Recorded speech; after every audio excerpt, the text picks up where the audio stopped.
Selamat malam. Selamat berjumpa lagi dalam video saya ulasan khusus tentang situasi di Indonesia terkini. Malam ini 5 Februari 2024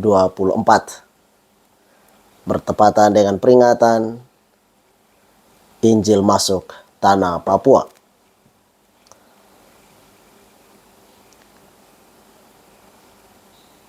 Hari-hari ini kita menyaksikan alam semesta berbicara. Satu fenomena menarik. Alam semesta berbicara itu mengetuk relung terdalam dari hati nasanubari orang-orang yang memiliki wisdom, memiliki hikmat dan kebijaksanaan, serta kejernihan budi dan kebeningan batin, yakni para soko guru, para profesor di kampus-kampus. Hari-hari ini kita menyaksikan suara-suara kritis, suara-suara keprihatinan, suara-suara advice, nasihat dari mantan-mantan guru kita, mantan-mantan dosen kita kepada rejim yang sedang berkuasa. Harus diakui bahwa mereka adalah lentera kehidupan. Mereka adalah pelita di tengah kegelapan. Saat ini negara kita sedang dalam situasi yang sedang tidak baik-baik saja. Oleh karena itu pada tempat yang pertama, saya menyampaikan salam hormat dan penghargaan yang setinggi-tingginya kepada para profesor atas responmu yang sungguh luar biasa, atas tanggapanmu dan keberanianmu menyatakan kebenaran, suara kejernihan di tengah kekacauan, di tengah kegelapan dan kekelaman negara kita saat ini. Suara Anda semua mewakili the silent majority yang ingin bersuara, tapi tak punya akses, tapi tak punya keberanian. Terima kasih kepada Anda. Oleh karena itu, sebagai mantan murid, mantan siswa, dan mantan mahasiswa, saya menyampaikan ucapan terima kasih kepada Anda dengan mempersembahkan video khusus ini sambil mengiringi video saya ini, analisis ini, dengan mendengarkan lagu Terima Kasih Guruku. Terima kasih para profesor.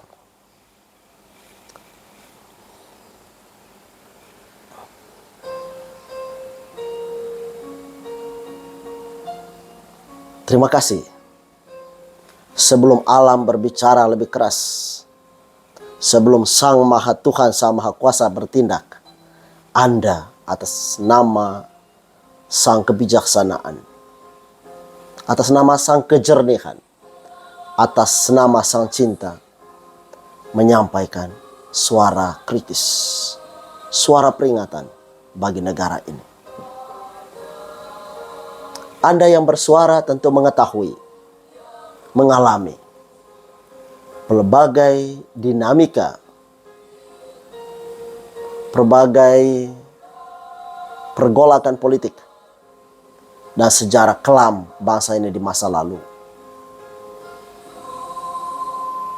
Tercatat dalam sejarah dan memori kita,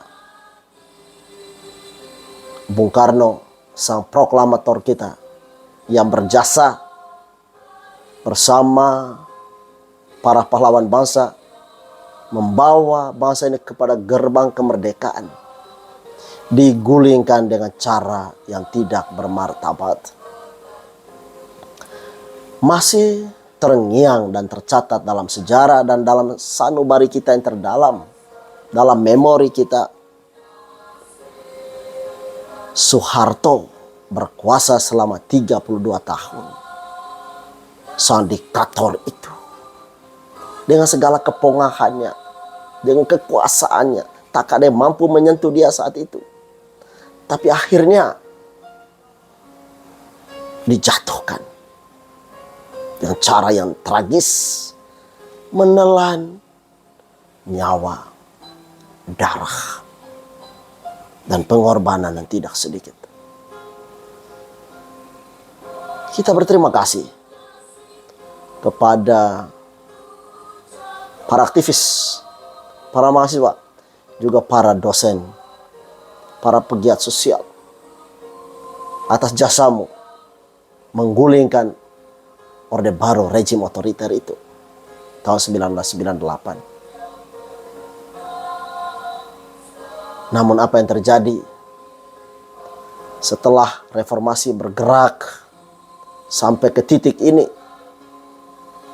rejim yang lahir dari rahim reformasi, hari-hari ini kita menyaksikan ingin mengembalikan negara ini ke situasi otoriter.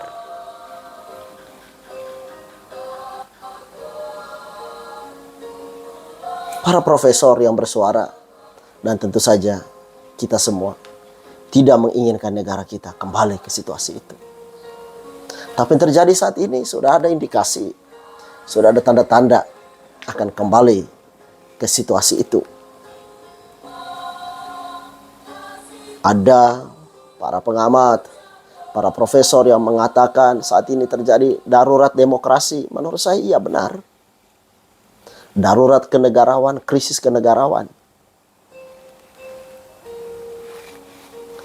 Bahkan Profesor Ikrar Nusabakti mengatakan pembunuhan demokrasi.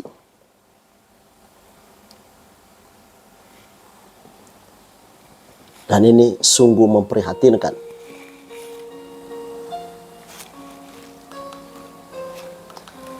Dalam bidang etika, seperti sudah diulas oleh banyak pengamat dan dalam video saya sebelumnya, proses pencalonan calon presiden, calon wakil presiden, merekayasa hukum di MK, lembaga terhormat, kemudian diplesetkan dan diguyonkan menjadi bahan guyonan lembaga Mahkamah Keluarga, sangat disayangkan. Dan hari ini baru saja DKPP memutuskan perkara gugatan yang diajukan oleh sejumlah advokat dengan tergugat komisioner KPU Republik Indonesia. Hari ini DKPP memutuskan bahwa Ketua KPU RI terbukti melakukan pelanggaran etik yang kedua, yang telah meloloskan Gibran Rakabuming Raka sebagai cawapres pada pemilu 2024 ini. Pelanggaran etik pertama menimbulkan pelanggaran etik berikut. Nah, dengan keputusan ini, menurut saya semakin menyadarkan kita bahwa ini bukan kekhawatiran tanpa alasan, bukan ketakutan tanpa alasan. Sudah jelas-jelas di depan mata kita. Ada calon presiden, calon wakil presiden, calon presidennya terkenal sebagai pelanggar HAM, calon wakilnya pelanggar etika, mencederai hukum proses pencalonannya.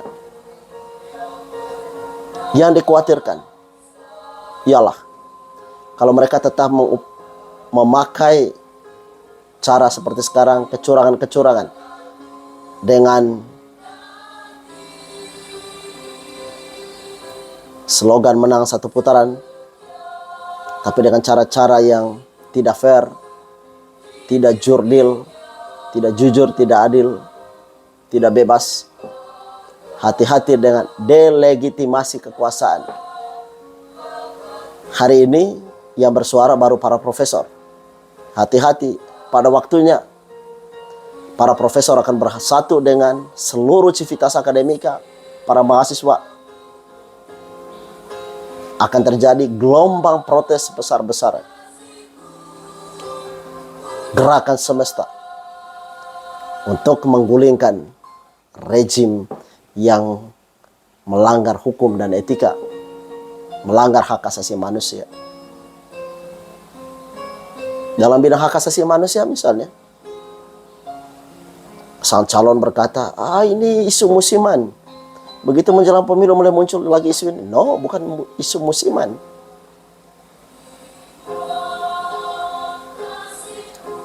Kita menyaksikan aksi Kamisan misalnya depan istana sudah berapa ratus kali selama 800 kali selama masa reformasi, tapi tak pernah ditanggapi, tak pernah digubris. Para korban penculikan, mamanya Wawan misalnya, korban Semanggi, anak mahasiswa Atmajaya depan kampus, ketika datang menuntut keadilan atas anaknya, tak digubris. Terkait kerusuhan 98 yang menelan banyak korban dan penculikan beberapa mahasiswa yang sampai sekarang, aktivis yang sampai sekarang belum tahu di mana jasadnya, di mana kuburnya. Sang pelaku seenaknya saja mengalami impunitas karena dilindungi oleh kekuasaan, masuk dalam sistem kekuasaan, dan tak pernah diadili, tak pernah disentuh hukum. Tapi tim pencari fakta sudah menunjukkan fakta bahwa memang dia pelaku, tapi tak pernah diadili.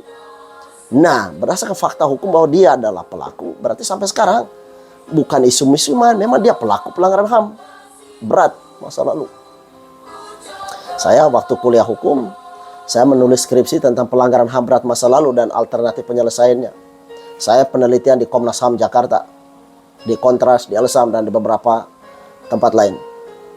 Komnas HAM menyampaikan kepada saya, mereka sudah menyelesaikan investigasi dan buat laporan dan sudah menyampaikan rekomendasi kepada DPR, kepada pemerintah. DPR juga sudah menyampaikan kepada pemerintah untuk dibuat pengadilan ad hoc sesuai dengan Undang-Undang Peradilan HAM tahun 2000. Tapi tak pernah dibuat. Kenapa? Karena para pelaku itu ya dimasukkan kembali ke dalam sistem, diberi kekuasaan, menimbulkan impunitas. Jadi ini berat menurut saya, pemilu 2024 dengan adanya calon pelanggar HAM berat dan pelanggar etika dan hukum. Kalau seandainya karena kecurangan mereka nanti terpilih, akan terjadi delegitimasi kekuasaan. Catat ini. Jadi, apa yang harus kita buat supaya itu tidak terjadi? Untuk menghentikan proses hukum yang memang sudah carut marut, sudah salah, sudah tidak bisa lagi. Hanya satu yang bisa kita lakukan adalah masyarakat dengan civil society-nya, dengan kekuatan Salus dengan kekuatan Vox Populi Vox Dei, suara rakyat, suara Tuhan, dengan kekuatan itu, masyarakat yang menghukumnya. Tidak boleh mempercayakan negara ini kepada tangan yang salah, kepada tangan yang berdarah, tangan yang berlumuran darah, kata Profesor Mahni Suseno, kepada pelanggar etik dan pelanggar hukum untuk memimpin republik ini. Harganya terlalu mahal.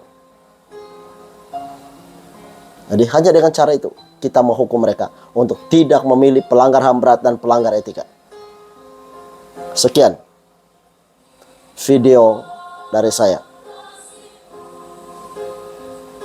Semoga bermanfaat. Wassalam.